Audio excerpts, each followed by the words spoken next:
Antioquia la más educada. Gobernación de Antioquia.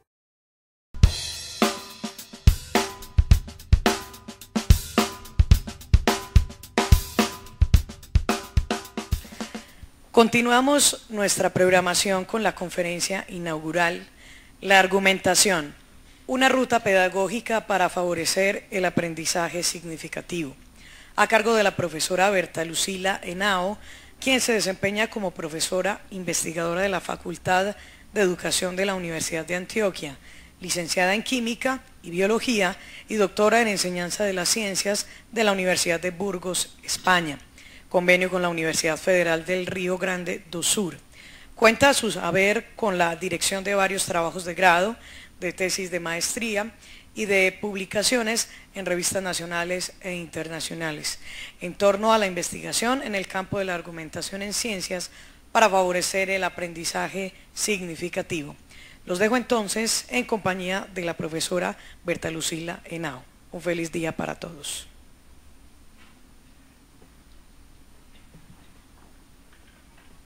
Muy buenos días, un muy afectuoso saludo a todos los maestros y maestras que hoy han atendido el llamado a este encuentro, a mis compañeros que han tenido también la deferencia de acompañarme en este momento, a los estudiantes de todas las distintas instituciones educativas que hoy nos acompañan.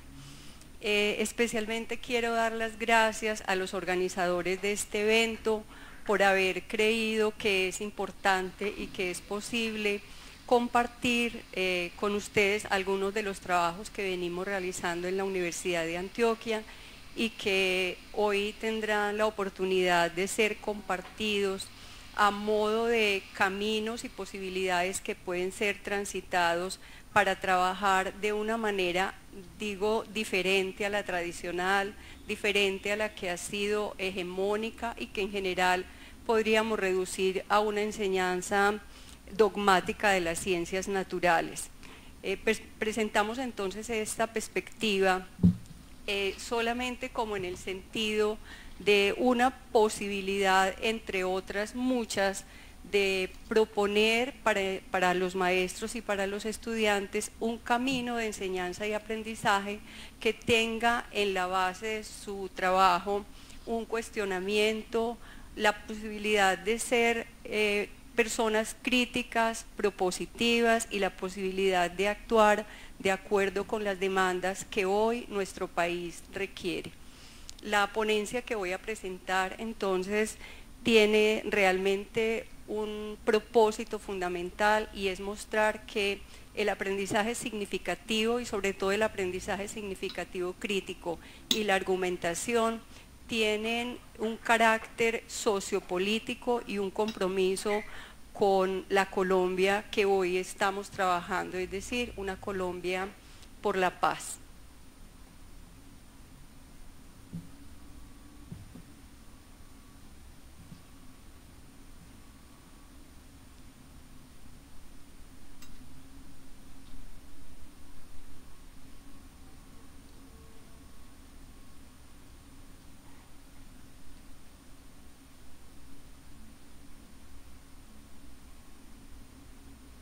Las principales ideas que voy a presentar aquí serán puestas así, digamos, en un primer brochazo, grosso modo, porque son planteamientos que espero que los profesores y estudiantes que van a presentar en este evento también las experiencias que tienen que ver con el aprendizaje significativo crítico puedan mostrar a ustedes de una manera más clara, más precisa y más contundente los distintos proyectos y las diferentes propuestas pedagógicas que dan vida a las ideas que voy a proponerles. La ponencia entonces la hemos titulado Argumentación, una ruta pedagógica para el aprendizaje significativo. En primer lugar, quiero presentarles entonces algunas de las consideraciones que voy a desarrollar y que complementarán, ampliarán y profundizarán los demás conferencistas de este evento. Estas propuestas están en la línea, no las voy a desarrollar en una línea, digamos, consecutiva, sino que son ideas que vendrán y serán puestas en diferentes momentos de esta conferencia. Perdón. En primer lugar, trataré entonces de precisar algunas de las cuestiones que considero confluyen o hacen de la perspectiva de aprendizaje significativo y de aprendizaje como argumentación dos líneas de investigación que tienen profundas coincidencias y puntos de encuentro muy importantes. Nos aproximaremos también a mirar cuáles han sido esas condiciones de emergencia que han hecho posibles que estas dos líneas se desarrollen. Igualmente, entonces, vamos a trabajar en los propósitos, cuáles son los propósitos de la educación en ciencias hoy y cuál es el papel de la argumentación como posibilidad de logro de esos propósitos. Teniendo en cuenta esos propósitos, nos preguntamos cuáles son entonces los requerimientos que desde el punto de vista epistemológico, es decir, en lo que tiene que ver con la ciencia y con la enseñanza, serían entonces la base necesaria para poder trabajar propuestas en esta línea.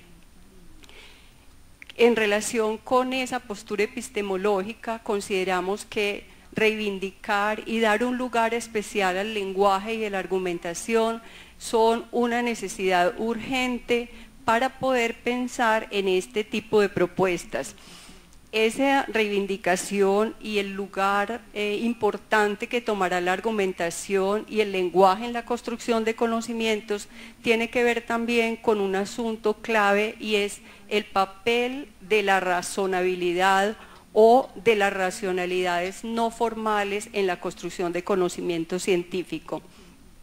Trataremos también, como una primera forma de aproximarnos a una argumentación, digamos, entre comillas, simple, el modelo argumentativo de Stephen Toulmin. Miraremos su potencial pedagógico, pero también señalaremos algunas debilidades que pudiera tener este tipo de modelos. Finalmente, haré alusión, las llamaremos utopías, a aquellos procesos de enseñanza y aprendizaje, a propuestas que hemos venido trabajando en la universidad, y me referiré sobre todo a algunas de las que por cuestiones de espacio y de tiempo no pueden ser presentadas en este evento. Bien. En los puntos de encuentro que convocan entonces las dos líneas de investigación que hoy tienen bastante fuerza en la didáctica de las ciencias, podemos señalar en primer lugar una consideración, y es el entramado de relaciones que hay entre conocimiento, cultura y lenguaje. Un entramado de relaciones que ya Vygotsky señalaba desde hace bastante tiempo y que hacia los años 60 también se matiza con mucha fuerza con lo que se denomina el giro discursivo en la didáctica de las ciencias, es decir, la mirada a la importancia que tiene la forma como circula el discurso y el lenguaje en las aulas naturales, no en experimentos o en investigaciones cuasi experimentales. Estas dos líneas, entonces, en este entramado de relaciones y con base en él, hacen las siguientes consideraciones. La primera es que el conocimiento es una construcción cultural. Como construcción cultural, entonces, damos por sentado que el conocimiento es eminentemente representacional, y por lo tanto hay un distanciamiento del empirismo y el racionalismo a ultranza, es decir, no se dan por sentado que solamente la racionalidad humana per se o la búsqueda empírica de los fenómenos nos lleva al conocimiento. Consideramos, por el contrario, que hay muy importante papel de las representaciones y del asunto simbólico en la construcción de conocimiento. Este carácter representacional y simbólico da también entonces una explicación a por qué los conocimientos cambian, devienen, son discutidos, relevados. Desde ese lugar entonces reafirmamos el papel del lenguaje en la construcción del conocimiento científico. También desde estas líneas de investigación se reconoce el valor de los conocimientos alternativos o conocimientos previos, tanto en la construcción de conocimiento científico como en la construcción de conocimiento en procesos de aprendizaje. Como les decía, al introducir estas cuestiones, la reivindicación del lenguaje y lo representacional también nos lleva a otorgar un lugar importante a las lógicas no formales y a la pluralidad de lógicas y razonamientos en la construcción de conocimiento científico.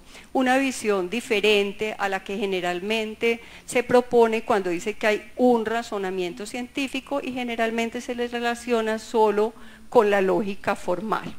Un asunto súper importante en estas dos líneas es el papel que se da a los sentimientos, los valores, las emociones y los asuntos de orden axiológico y ético en la construcción de conocimiento. Cuando hablo de la construcción de conocimiento me refiero tanto a la construcción de conocimiento en el ámbito disciplinar científico como también la construcción de conocimiento en el aula.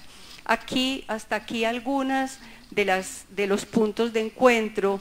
Ustedes, muchos han participado en estos eventos y han trasegado muchas reflexiones sobre el aprendizaje significativo, podrán encontrar otros puntos de interrelación y de intersección entre estas dos líneas. Por el carácter del trabajo que estamos haciendo, yo voy a hacer mucho mayor énfasis en la argumentación, pero siempre tratando de relacionar estos trabajos con el aprendizaje significativo. Estas dos líneas, aunque emergen en tiempos muy diferentes, mucho antes el aprendizaje significativo, sin embargo creemos que hay muchas condiciones que han posibilitado la emergencia de los estudios en las dos. Vemos que, por ejemplo, desde los años 60, 70, se vienen haciendo consideraciones acerca de que lo que los niños saben, lo que los niños piensan y sienten es importante y es un potencial para comenzar a incentivar la argumentación en la clase de ciencias. Me parece muy importante las palabras de Camps y Dols respecto a esta cuestión. Dice: discutir un punto de vista en público, participar en un debate, escribir un texto para justificar una decisión, argumentar en defensa de una tesis, escribir un texto de protesta, etcétera, son actividades que deberían ocupar un puesto importante en los currículos escolares. Asimismo, Antonia Candela, quien trabaja de una manera hermosa la argumentación en el aula, dice: es importante mirar a los estudiantes como personas con criterio, postura y conocimiento, es decir, como sujetos con una experiencia y riqueza conceptual propia de sus experiencias sociales y culturales. Entendemos aquí las experiencias sociales y culturales, tanto sus experiencias y su cultura de base, como el conjunto de aprendizajes que van apropiando en la escuela. Sin embargo, como lo expresamos aquí en palabras de Moreira, aunque desde hace mucho tiempo vienen estos llamados, no podemos negar que aún se enseñan verdades, respuestas correctas, entidades aisladas, cauces simples e identificables, estados fijos de cosas, diferencias solamente dicotómicas, es decir, aún se transmite conocimiento. ¿Por qué? Consideramos que a la base de este tipo de propuestas que difícilmente hemos podido cambiar está una forma de ver y entender las ciencias. es esa forma de entender las ciencias como el conocimiento supremo, como el conocimiento único, como aquel tipo de conocimiento que lo resuelve todo, es decir, miradas absolutamente cientificistas. Con esto no queremos poner una postura como de satanización o de descredibilidad en la ciencia, por el contrario, queremos reivindicar su valor, pero también reconocer otros tipos de conocimiento, reconocer otros tipos de saberes y sobre todo situar la ciencia como una actividad cultural que también está inmersa en múltiples interrelaciones. Desde esta perspectiva de la ciencia consideramos que es un reto confrontar las formas tradicionales de enseñanza que dan prioridad solamente a los contenidos conceptuales, para poder entonces entender la ciencia como lo que acabo de decir, un entramado de relaciones en las cuales es imposible desdibujar y no considerar las relaciones saber-poder que siempre se generan en la construcción de conocimiento. Consideramos que a partir de esas posturas acerca de lo que la ciencia es, podemos encontrar hoy varios propósitos de la educación en ciencias. Sabemos que desde los años 60, que como les comentaba, y antes tiene principios la didáctica de las ciencias como campo de conocimiento, esas propuestas siempre han defendido la necesidad de una formación para una ciudadanía que con autonomía y responsabilidad tome decisiones informadas con base en dominio de conocimiento. Este es un importante propósito que aún está vigente en muchas de las líneas de investigación de la didáctica de la ciencia. Tenemos otro propósito que aparece principalmente en los documentos de orden político, y es que la educación en ciencias debe atender a una formación en competencias científicas para aportar al desarrollo y la productividad del país. Vemos que son propuestas que tienen las dos a matiz político. Para nosotros son muy importantes estas propuestas, pero nos hemos decantado por pensar en otros propósitos de la educación en ciencias que en cierta manera recogen aspectos de los que acabo de plantear, pero que tienen una mirada más concordante con lo que sería una línea de investigación en argumentación crítica. Son las propuestas de Marco Antonio Moreira en su trabajo, en su teoría sobre aprendizaje significativo crítico, y la propuesta de Derek Hodgson sobre formación sociopolítica. En relación con la propuesta del profesor Marco Antonio Moreira, vemos que las metas, los fines o los propósitos de la educación en ciencias tienen que ver con la apropiación crítica de los desarrollos científicos mediante estrategias como la flexibilidad intelectual y la creatividad propositiva. Dice también el profesor Moreira que la educación en ciencias debe propiciar y favorecer una insubordinación a las políticas y cánones vigentes para atender los desafíos y las contradicciones del mundo contemporáneo. Las contradicciones del mundo contemporáneo tienen que ver sobre todo cómo hoy nos movemos en el mundo de la ciencia y la tecnología, pero también es el mundo de las guerras, las inequidades y la destrucción de la naturaleza. Por su parte, Derek Hodgson es muy directo al proponer que lo que hace falta en la educación en ciencias es una perspectiva sociopolítica, es decir, un compromiso político y de acción que confronte y visibilice los intereses políticos y los valores sociales en los que están inmersos las prácticas científicas y tecnológicas, así como también las prácticas de enseñanza. Llama también a una problematización de la enseñanza de tal manera que maestros y estudiantes puedan movilizar opiniones y acciones de compromiso con la sociedad y con las exigencias del mundo del que hablamos, es decir, el mundo de la destrucción, el mundo de la guerra, el mundo de las inequidades, el mundo de las injusticias. Con Moreira y Hodgson entonces propendemos por una enseñanza y un aprendizaje realmente comprometidos con ser mejores seres humanos.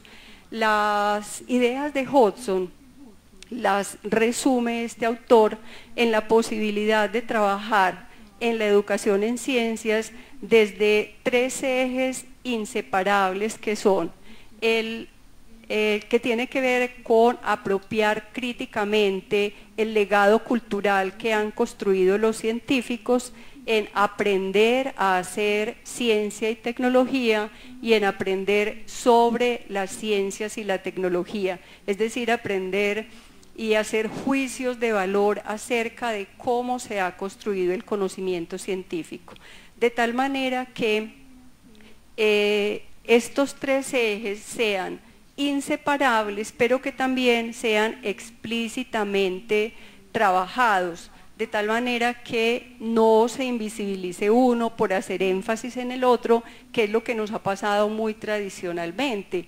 Primero se enseñaba solamente contenidos, después desde los trabajos que tienen que ver con todo el rigor y la consideración y la creencia de que el método científico lo resuelve todo, entonces se pasó a la enseñanza basada en procedimientos y otras veces se ha pasado a la enseñanza solamente de cuestiones de orden axiológico. Creemos que es necesario atender con igual peso, rigor y con exhaustividad todos estos asuntos para poder atender a lo que Hodgson denomina una formación científica y sociopolítica. Hodgson lo deja solo como formación sociopolítica, nosotros hemos optado porque esa formación sociopolítica sea en términos de ciudadanía y civilidad. Pero estas consideraciones tienen unos requerimientos, no desde cualquier consideración sobre las ciencias y sobre la enseñanza es factible proponer, construir y desarrollar propuestas que sigan o traten de seguir estos planteamientos. Consideramos que si vamos a trabajar en el aprendizaje crítico de los conocimientos, de base hay que tener consideraciones como las que presento resumiditas en este cuadro, y es entender que todas las ciencias y todas las disciplinas lo que han construido es un legado cultural, pero que ese legado no está solamente formado por conceptos, teorías, principios y leyes. Voy a llamarlos modelos explicativos señalando el carácter representacional que les son propios. Sabemos también que a esos modelos y a esas explicaciones se ha llegado por medio de procedimientos en los cuales es imposible pensar que ellos cambian, devienen, se mejoran, se corrigen, se amplían y se profundizan mediante una selección que tiene que ver con unos criterios que no son universales, perennes e impuestos a ultranza. Son criterios de selección que tienen procesos en los cuales hay un sometimiento a consensos. Pensamos entonces que es allí donde podemos ubicar el concepto razonabilidad y pensar por qué, con qué criterios razonables la ciencia cambia, deviene y también es la necesidad aquí de pensar que ese devenir y ese cambio tiene también fuertes relaciones y está inmerso en juegos poder-saber.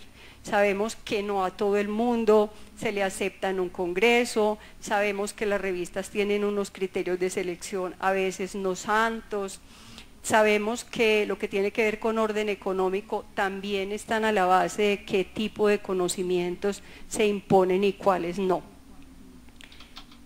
Estas consideraciones nos permiten plantear que se requiere una visión de ciencia y de conocimiento científico en la cual podemos nosotros mirar cómo algunos modelos explicativos que fueron en otras épocas considerados como científicos, pongo por ejemplo ahí el caso de los alquimistas que han sido posteriormente casi satanizados, y ni qué decir de otras teorías que generalmente se les enseña en la historia de las ciencias como si fueran erróneas, metafísicas, especulativas, sustancialistas, animistas e irracionales. Desde esta perspectiva hacemos el llamado y es a mirar cuáles fueron las buenas razones que en su momento llegaron a varias personas a considerar que esas teorías eran válidas, eran aceptables, eran explicaciones, digamos, fructíferas. Esa consideración sobre las buenas razones que subyacen a las explicaciones y los conceptos reivindican y nos vuelven a poner en el lugar de la importancia del lenguaje y la argumentación en la construcción de conocimiento. Desde ese punto de vista, también entonces, en relación con esto que consideramos qué es lo que nosotros tenemos que pensar acerca de cómo se construye el conocimiento, también nos debe llevar a considerar, bueno, cómo se hace ciencia, cómo han hecho la ciencia desde hace muchísimos años y porque hay algunas cuestiones que en otro momento fueron consideradas científicas y ahora no lo son. En este orden de reflexiones también es importante dar una mirada a aquello que se considera entonces que es hacer ciencia. ¿Qué significa hacer ciencia? Me parece muy lindas las palabras de Latour y Wolgar, aunque para algunas son un poco radicalosas respecto al papel del lenguaje y la argumentación. Dicen, los científicos no descubren hechos, ellos pasan la mayor parte del tiempo codificando, marcando, corrigiendo, leyendo, escribiendo, discutiendo, es decir, deben persuadir a otros y ser persuadidos de aceptar como hechos los enunciados que construyen. Esta es una visión completamente diferente a la de pensarse el científico encerrado en un laboratorio. Vemos aquí pues un escrito de Einstein para que miremos, sobre todo por ejemplo en un trabajo como el que tiene, la importancia de los lenguajes y el carácter simbólico de la construcción de conocimiento. En esa misma línea de reflexiones, entonces podemos mirar algunas de las consideraciones que hemos tenido en cuenta para pensar qué es eso de hacer ciencia y cómo eso de hacer ciencia tiene tanto aspectos de orden cognitivo como de orden sociológico y que finalmente son inseparables. Desde esta perspectiva entonces entendemos que hacer ciencias tiene que ver con proponer, defender, negociar y comparar significados, representaciones y explicaciones, y que los estudios sobre la ciencia implican considerar las tensiones de orden político, ético y económico, y en general considerar las demandas socioculturales implicadas en la elaboración, justificación y reconocimiento del valor de los conocimientos científicos. Vemos cuestiones de orden de debate interno, por ejemplo en la caricatura acerca de la forma del universo, si es una forma toroidal o tiene forma de dona, la traducción de esas ecuaciones que están ahí en debate, pero también cómo tiene relación el asunto del debate con, por ejemplo, la necesidad de comités éticos para someter a ellos las investigaciones que se adelantan. Vemos entonces la interrelación de cuestiones de orden cognitivo, de orden epistémico y de orden sociológico como asuntos completamente inseparables. Si esta es la consideración sobre las ciencias, en relación entonces a esa consideración, el planteamiento central respecto a la enseñanza de las ciencias es que la enseñanza tiene que ver también con la importancia de promover las actitudes críticas.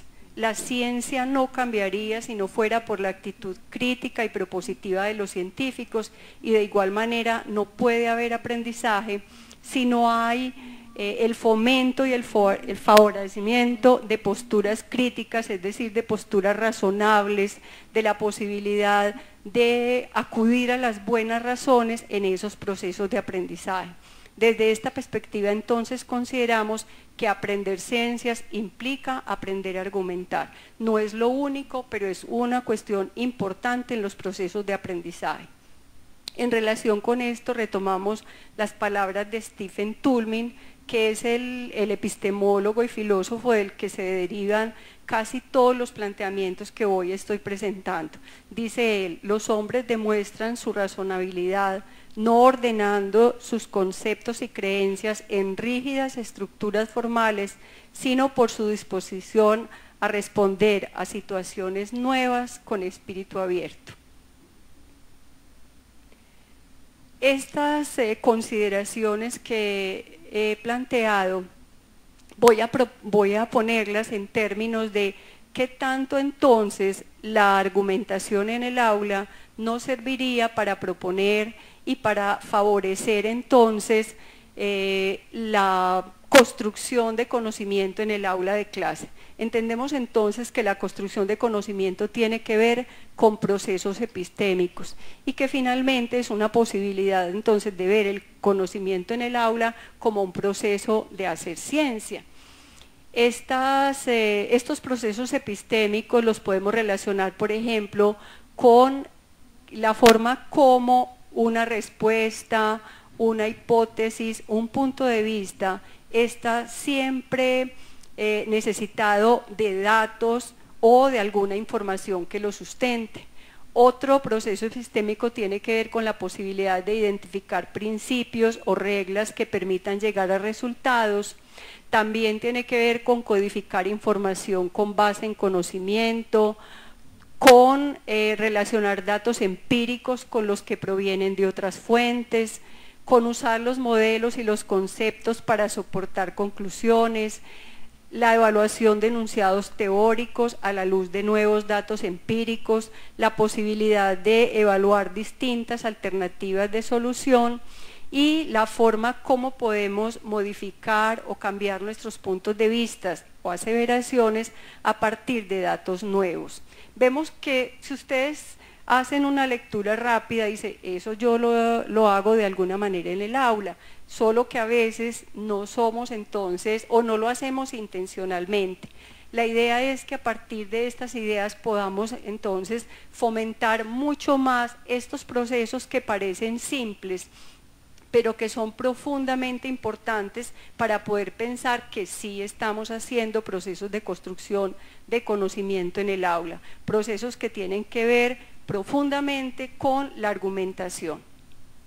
En esta perspectiva también consideramos que sería imposible hacer esos procesos o tener rutas en esos procesos si a la vez eso no se hace de una manera sociológica, o sea, compartiendo con los demás. Entendemos entonces que esos procesos epistémicos están profundamente relacionados con procesos de orden sociológico, como justificar, negociar, refutar, validar, discutir, consensuar. No se puede, por ejemplo, cambiar de opinión si no hemos hecho uso de ese recurso.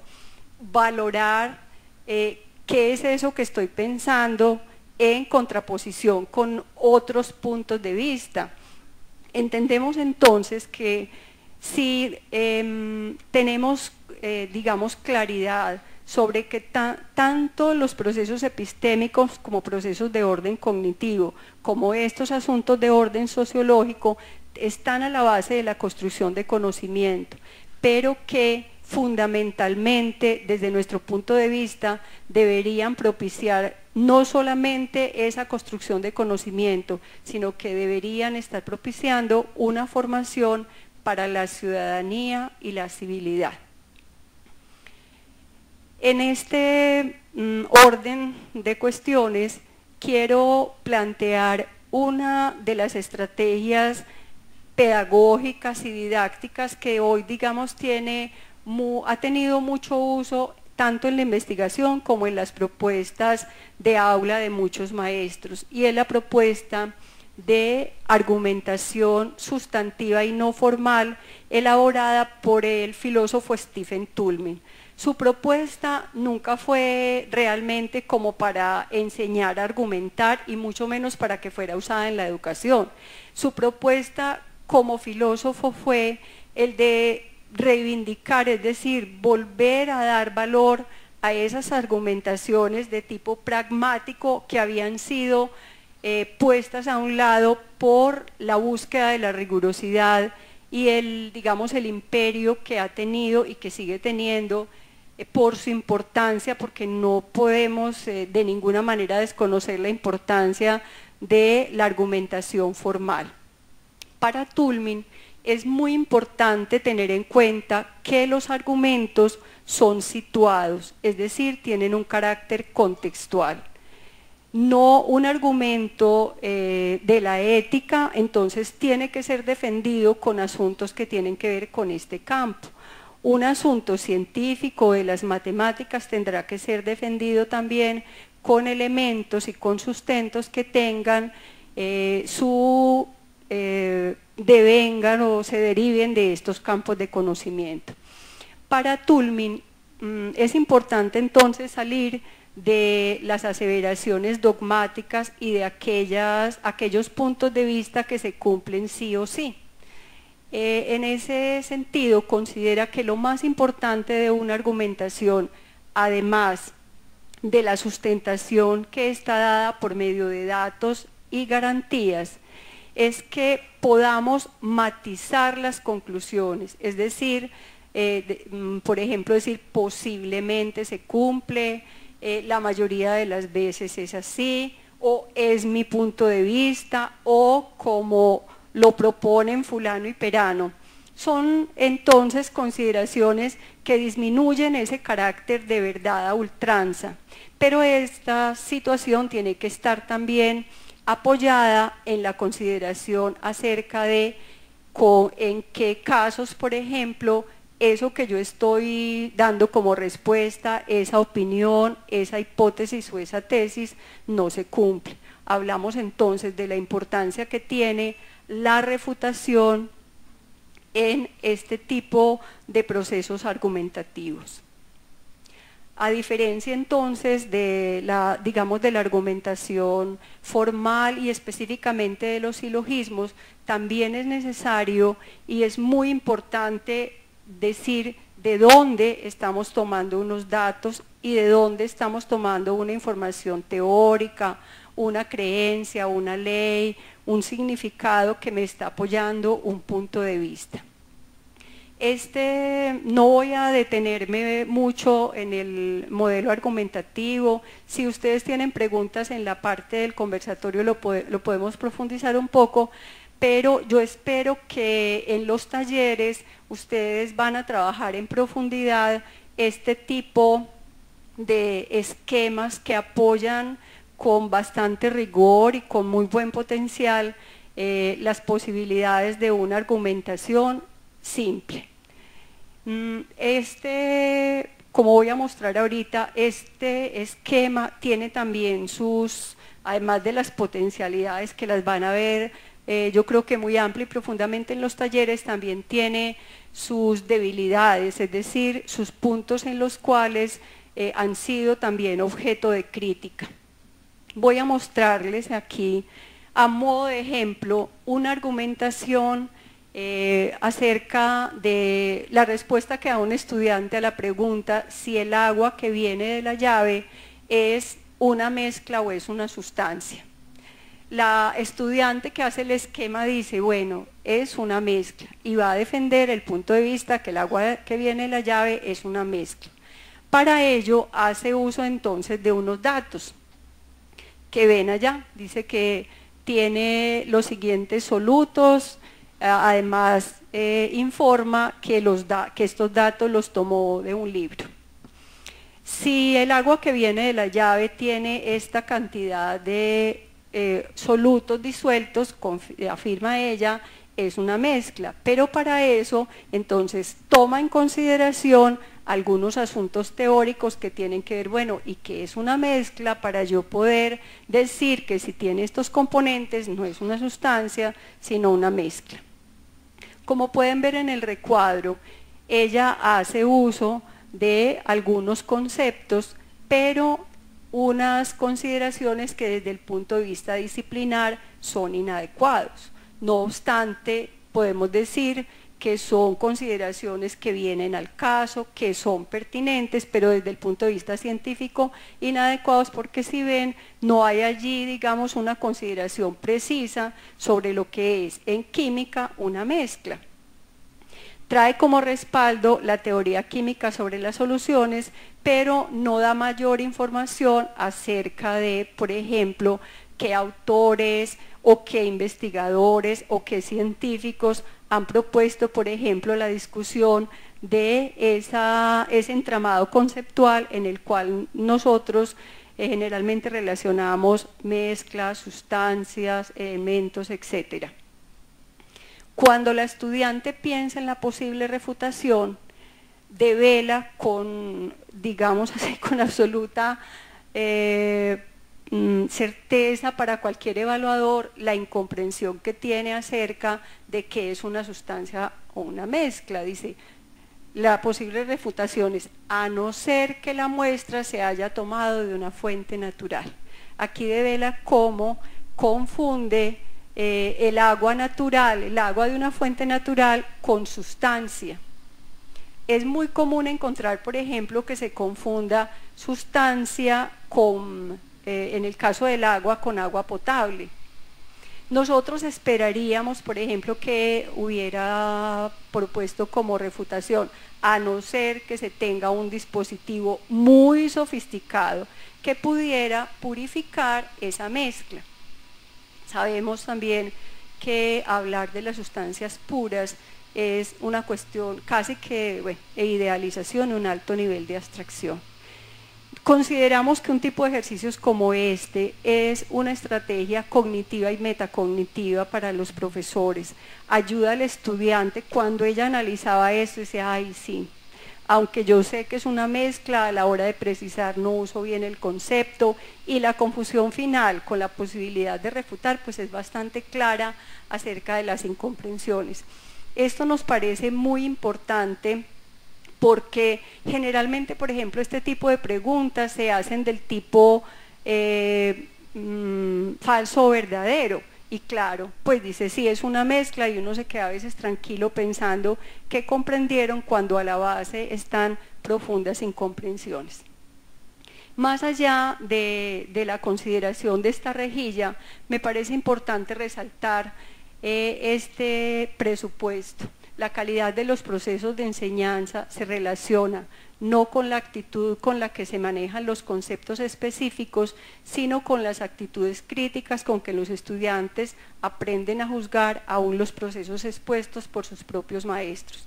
En este sentido, les quiero contar que trabajando esta rejilla con las estudiantes, desde su propia iniciativa aparece entonces un cuestionamiento a la misma rejilla. Dice una de las estudiantes que trabajaba conmigo en ese momento, dice, sin embargo, me sigue pareciendo que no es conveniente utilizar este modelo en todos los casos, ya que puede resultar algo complicado y algunas veces limitante. Encontramos que esta aseveración de la estudiante tiene mucho que ver con lo que algunos teóricos también han señalado respecto a la rejilla de Toulmin, que dice que puede convertir, este es lo más peligroso, que puede convertirse en una ruta algorítmica, o sea, en algo mecánico, y ahí sí pierde todo sentido. Algunos también señalan que es difícil delimitar qué es aquello que se considera, por ejemplo, datos, de aquello que se considera las garantías o las justificaciones de tipo teórico. Y esto que sí es una verdad clarísima, y es que la rejilla solo es útil para el análisis de argumentos muy simples.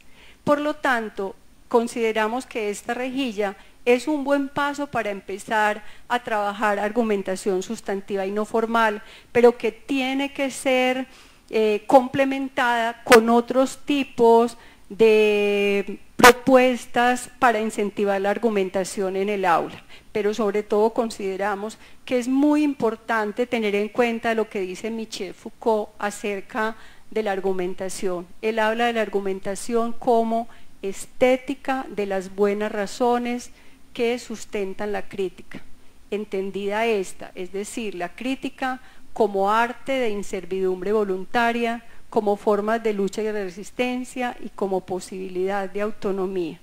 Vemos entonces que esa consideración nos saca de una mirada estructuralista y mecánica de la argumentación, para pensar en que la argumentación tiene que tener otros componentes y tiene que ser algo en lo que la apertura y la flexibilidad nos saquen de los posibles encasillamientos.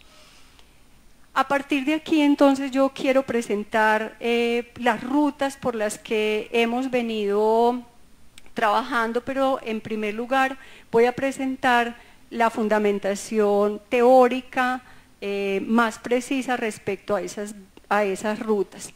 Nuestras propuestas obedecen principalmente al llamado que hacen estos autores a la necesidad de favorecer e implementar en el aula los debates, los diálogos, el intercambio de ideas, el intercambio de puntos de vista.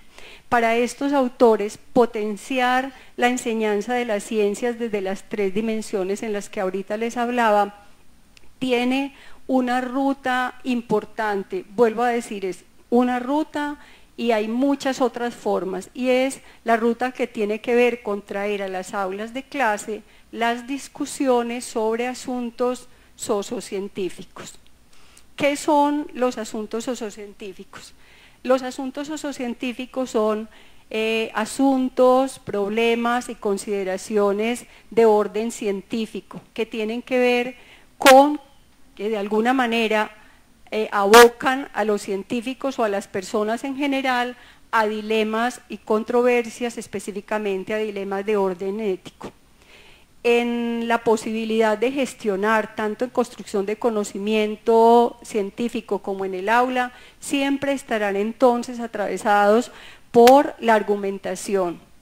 En estos dilemas y en estas cuestiones científicas podemos nosotros ver con mayor, digamos, claridad el carácter sociocultural del conocimiento científico y por lo tanto las relaciones que tienen que ver con los asuntos de orden ético, político y económico que están atravesando las consideraciones científicas que tienen que ver con conceptos, procedimientos y técnicas que, por ejemplo, hoy están en esas fronteras de conocimiento. Aquí algunos de los ejemplos de posibles asuntos sociocientíficos: la explotación de patrimonios, el uso de herbicidas y todo lo que tiene que ver con biotecnología. Es importante recalcar que estos asuntos pueden ser llevados al aula en forma de temáticas. Entonces yo puedo perfectamente entrar en un aula y hablar de la clonación, pero aquí se trata de cómo esos asuntos sociocientíficos se convierten en temas de debate en los que participen los estudiantes proponiendo sus puntos de vista y defendiéndolos. El trabajo en asuntos sociocientíficos requiere necesariamente pensar entonces algunos aspectos importantes en relación con la argumentación en el aula.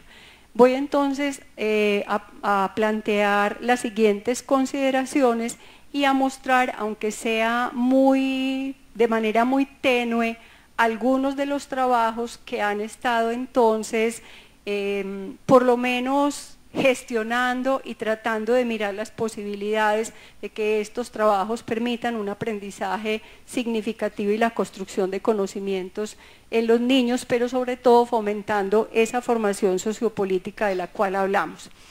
Me referiré primero entonces al momento de la argumentación en el aula de clase. anteriormente, yo creo que hoy pues eso ya nadie lo pone en cuestionamiento, pero anteriormente se consideraba que los niños solo a partir de más o menos los 8 años que tenían, entre comillas, uso de razón, podían argumentar. Hay muchos trabajos que muestran que el momento de la argumentación es siempre, de 0 a siempre.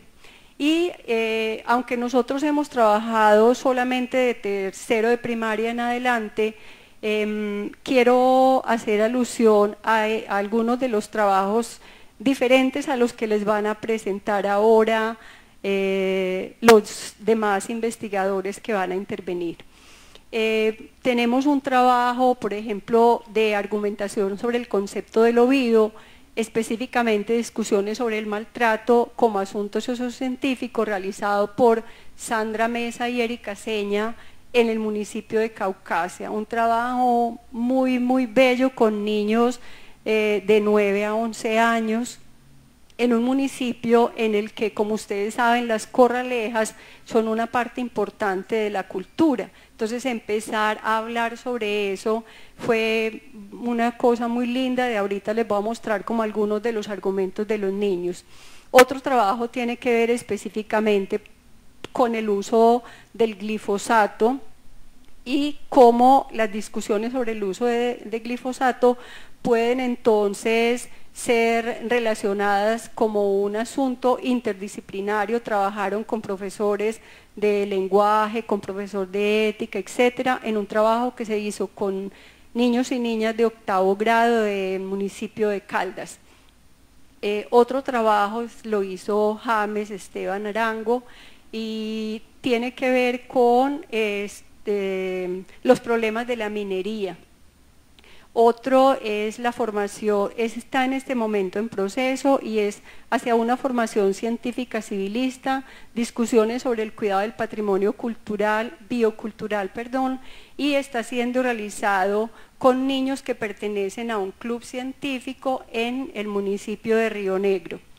Como ven, entonces, los grados de escolaridad no son nunca una disculpa para no incentivar la argumentación. Por lo tanto, estos estudios que les vamos a presentar y muchos otros dan cuenta que los niños, desde incluso niños que están aprendiendo a leer y escribir, pueden incentivar en ellos y favorecer mucho más la lectura y la escritura cuando ellos se ven abocados a escribir acerca de diferentes temas. Bien.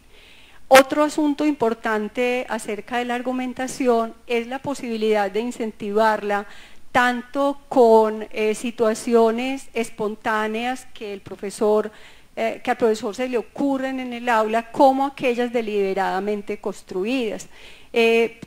A modo de ejemplo, me voy a centrar en el trabajo realizado en el municipio de Caucasia sobre el maltrato a los animales. Algunas de las situaciones que las profesoras plantearon fue, por ejemplo, la de asumir un juego de roles en un juicio a un supuesto maltratador de caballos de carga. Otra fue, por ejemplo, debates sobre las corridas de toros y las corralejas. En el debate es muy bonito porque los niños, antes del debate y por sugerencias de las profesoras, leyeron diferentes documentos en los cuales personas que han escrito sobre el tema defendían los puntos de vista a favor o en contra de las corralejas, a favor o en contra de las corridas de toros. También tenemos foros de discusión a partir de películas o documentales y la construcción de argumentos escritos que tuvieran como base algunas de las actividades anteriormente desarrolladas por los niños. Pero como lo señalan varios autores, es importante tener en cuenta que la propuesta de estas situaciones por sí mismas no favorecen la argumentación. Si no hay un profesor que con su discurso, con sus palabras, con sus preguntas, esté movilizando la intervención de los niños y encauzándola de una manera más favorable hacia las discusiones. En términos, digamos así, grosso modo, voy a hablar o nombrar algunos de algunas de las posibilidades discursivas, es decir, de cómo con un discurso pedagógico podemos favorecer de una manera más positiva la argumentación y la participación de todos los niños en estos asuntos. El primero es muy sencillo, ¿cierto? Es considerar y dar la posibilidad de que emerjan y sean expresados los diferentes puntos de vista en relación con un asunto que se está discutiendo. En el mismo sentido, es importante entonces visibilizar que hay opiniones diferentes y visibilizar esa posibilidad de opiniones dando igual relevancia a unas y otras.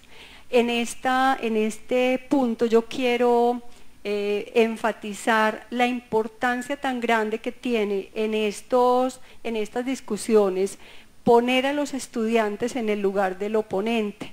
Es muy interesante, por ejemplo, en el trabajo que hace el profesor James Arango en las discusiones sobre la minería, que las niñas estuvieran, algunas de ellas, abocadas a defender la minería, y para ello leyeron muchos documentos de orden político desde los cuales la minería se defiende como un asunto, pues obviamente de carácter no solamente cultural y económico, sino también desde otras caracterizaciones que la hacen como una cuestión importante.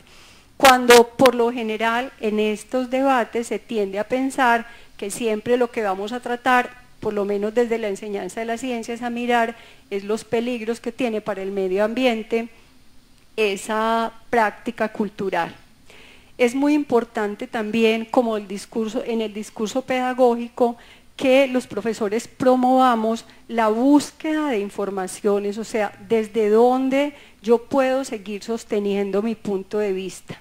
Buscar entonces documentales, películas, diferentes medios y mediadores que permitan a los niños justificar esas tesis, esas propuestas o ese punto de vista que están defendiendo.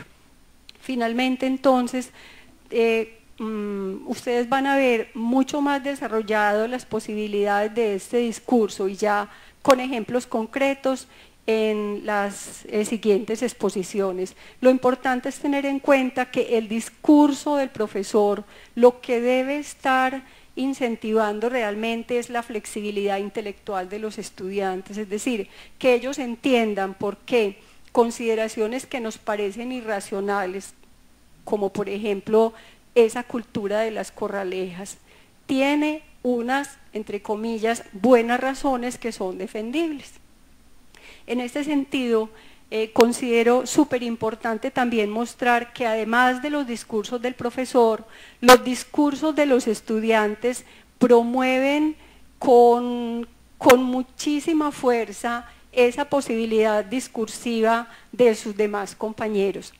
En las discusiones que se dieron sobre las corralejas en el municipio de Caucasia, decía por ejemplo uno de los niños: aquí voy a presentar cómo nos salimos ya del modelo argumental de Toulmin para mirar unas secuencias dialógicas en las que vamos a encontrar los elementos que propone Toulmin, pero ya no desde un solo argumento o desde la postura de un estudiante, sino en secuencias dialógicas. Vemos entonces un argumento, dice un niño, me parece muy bien, a la pregunta de si ellos, por ejemplo, seguirían fomentando o no, si tuvieran la posibilidad de dar el permiso o no de las corralejas. Entonces dice, me parecen bien, porque todos disfrutan, es una fiesta, las personas pueden vender sus productos, la banda alegra, despierta a las personas con su música, las personas pueden ir y disfrutar con su familia y amigos. Le dice el otro niño, a forma de contraargumento, que es una fiesta, claro, pero allí se asesinan toros porque sí. Eso no es aceptable porque los hieren, ellos son como nosotros, son animales que quieren vivir. Una respuesta a este contraargumento dice, yo haría que no pararan las corralejas porque las personas pobres venden sus cosas y ganan bastante plata y a eso a la gente le gusta. Vemos entonces que esas secuencias dialógicas muestran cómo también entre los niños el punto de vista del otro incentiva para la propuesta de contraargumentos y respuestas. Otro ejemplo sencillo que me parece también muy bonito es en la discusión en el juicio sobre si es culpable un señor que tiene caballos de carga y está siendo entonces juzgado por maltrato a los animales. Dice en primer lugar el niño que es acusado, dice no, el caballo no carga la carga, él solamente la arrastra.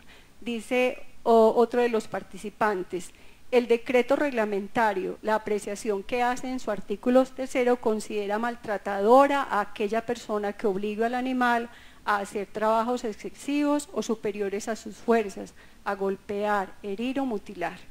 Y dice el acusado, quiero aclarar que el caballo no carga la carga que tiene atrás, sino que la arrastra. Él no soporta el peso que tiene, sino únicamente lo tiene que arrastrar. Él quería defender desde la física que el caballo no carga, que el caballo arrastra.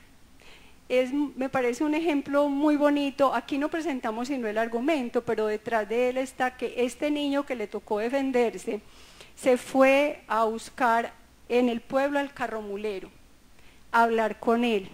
Él le contaba cómo lo cuida, lo asea, lo alimenta, lo contempla. En alguna parte le dice, es que el perro hace parte de mi familia. Así como anécdota, al final el acusado resulta aplaudido por la forma en la que hace su defensa. Una defensa en la que se muestra, a mi manera de ver, muy claramente un proceso de construcción de conocimiento, porque el niño busca tanto información del personaje, del carromulero, como, por ejemplo, se apoya en algunas ideas que comenta con el profesor de física. El que hace de abogado busca, miren por ejemplo ahí se busca que las leyes, las normas, lo que está vigente, en fin, una búsqueda de información supremamente importante que nos da cuenta cómo detrás de un proceso de argumentación está todo un andamiaje de construcción de conocimiento.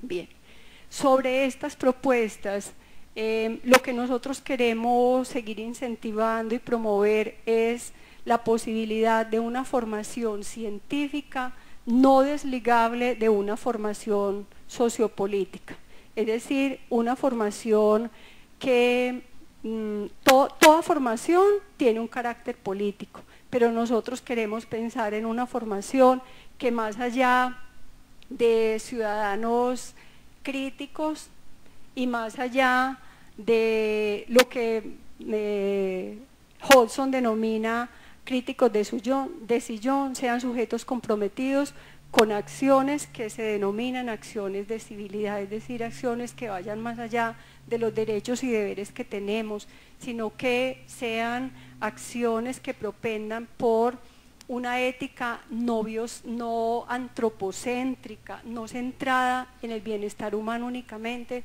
sino por una ética del bien común. En este sentido, entonces, como les decía, nosotros estamos comprometidos con que más allá de una alfabetización científica, buscamos entonces acciones sociopolíticas que estén enmarcadas en cada una de las siguientes propuestas. Primero, una búsqueda de la justicia, la equidad y la responsabilidad social y la solidaridad, en el marco de una ética planetaria o una ética de la biosfera, como posibilidad de confrontar lo establecido, es decir, un conjunto de acciones pedagógicas que nos permita transitar hacia esa formación que hoy el país requiere, que es una formación para la paz. Sabemos que no es fácil, pero lo que queremos nosotros promover desde estos proyectos es que, sin desligarlos de la enseñanza profunda de las dimensiones del conocimiento científico, estemos intencionalmente pensando en favorecer esa formación para la paz. Una consideración que encontramos profundamente relacionada con la propuesta de Joseph Novak en su aprendizaje significativo, cuando nos habla de que este aprendizaje debe propender finalmente por el engrandecimiento humano. Desde esta consideración, entonces, es importante no olvidar y tener muy en cuenta que estas propuestas no son fáciles, tienen muchísimos obstáculos. Como lo señala una de las estudiantes que trabajó con nosotros y que creo que hoy también está aquí presente, es que, y para todos yo creo que es una vivencia, hoy estamos abocados a los afanes de siempre, pero con el agravante que se nos está exigiendo, sobre todo la eficacia y la eficiencia que se demuestra finalmente en las pruebas censales. No negamos que esa es una dificultad que hay que superar. En razón a esto, nosotros consideramos que a pesar de esos obstáculos y de esas dificultades, quienes se quieran de alguna manera matricular en la posibilidad de hacer un trabajo de estos en su clase, tienen que asumir que son trabajos que requieren gran esfuerzo y dedicación, porque necesariamente tienen que problematizar las ciencias y los saberes, o sea que también hay que hacer esa búsqueda de lo que son y han sido los descubrimientos, entre comillas, descubrimientos científicos, esos aportes de la ciencia. También tenemos que situarnos en cuáles son esas demandas de nuestro tiempo, cuáles son esos problemas relevantes para los estudiantes, esas problemáticas socialmente vivas a las que hoy de una u otra manera nos vemos abocados. Estas propuestas interrogan profundamente cuál es realmente nuestra postura frente a lo que es enseñar ciencias. Finalmente, a partir de estas reflexiones, hablamos entonces de que son actividades exigentes en tiempo y dedicación, pero también que nos dan la oportunidad de proponer una enseñanza realmente emancipadora. Para cerrar, y espero no haberlos cansado demasiado, hice la transcripción de unas palabras de Derek Hodgson que me parecen supremamente lindas y voy a dejar que cada uno de ustedes en silencio las lea, las repiense y busque la manera de montar el tigre en el que Hodgson dicen que nos tenemos que montar, quienes queramos entonces seguir incentivando estas propuestas de argumentación en el aula.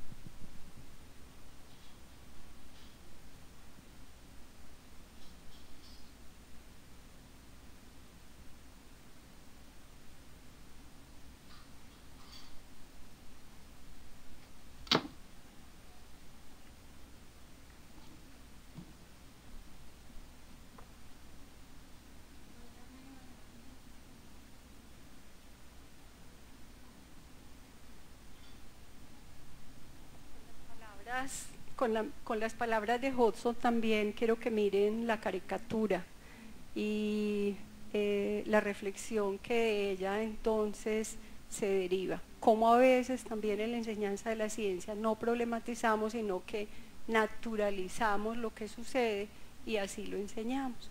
Se trata entonces de desnaturalizar la ciencia y la enseñanza para problematizarla y poder desde allí incentivar la argumentación en el aula. Muchísimas gracias por su atención. En las memorias, y aquí como ven están tanto las fuentes de las imágenes como las fuentes bibliográficas de las cuales he retomado las ideas y los supuestos, los presupuestos y las consideraciones que hemos venido construyendo en el grupo en el que participan los y las estudiantes que en lo que sigue les van a compartir estas experiencias. Agradezco muchísimo su atención, espero al menos haberlos motivado para este tipo de trabajo y de nuevo muchísimas gracias.